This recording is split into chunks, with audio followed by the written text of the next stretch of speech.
সংগ্রামী উপস্থিতি, আপনারা জানেন বিপ্লবী জুলাই চলছে এবং এই জুলাইকে কেন্দ্র করে আওয়ামী প্রেতাত্মারা এবং ভারতের দাবেদাররা অনলাইনে অফলাইনে বিশৃঙ্খলা সহিংসতা করার চেষ্টা করছে।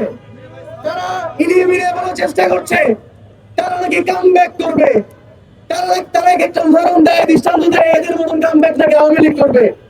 আমরা চাই আপনারা প্লিজ কামব্যাক করুন, ইন্ডিয়া থেকে আসুন, তারপর বাংলাদেশের জনগণ আপনাদের সেই কামব্যাককে গণধোলাই দিয়ে জনগণের সামনে আপনাদের বিচার করবে। কিছুদিন আগে গণমাধ্যম সামাজিক যোগাযোগ মাধ্যমে শেখ হাসিনা বলেছে ডিসেম্বরে নাকি তিনি আসছে। তাকে আওয়ামী লীগের নেতা কর্মীদেরকে আমি বলতে চাই, বাংলাদেশের জন্য ডিসেম্বরের শহর থেকে যায় অপেক্ষায়। এই বাংলাদেশ থেকে জুলাই মরে নাই, জুলাই কখনো মরবে না। যতদিন এদেশে ছাত্রাধিকার পরিষদের মতন বিপ্লবী সংগঠন রয়েছে, এই সংগঠন থাকতে জুলাই অস্তিত্বের কোন প্রকার ডাক পড়তে দেব না। এবং ছাত্রাধিকার পরিষদ বেঁচে থাকতে আওয়ামী লীগের প্রেতাত্মাদের কোন রকমের কামব্যাক হতে দেব না। আপনাকে এই দেশ থেকে আমরা বিদায় করেছি, সুতরাং আসার দুঃসাহস দেখাবেন না। ছাত্র অধিকার পরিষদের থেকে 11 জন শহীদ হয়েছে, 11 জন রক্তের উপর দিয়ে আপনাকে আসতে হবে। চিন্তা করে দেখেন, আপনি আসবেন কি দিল্লিতে আছেন ওখানেই থাকবেন।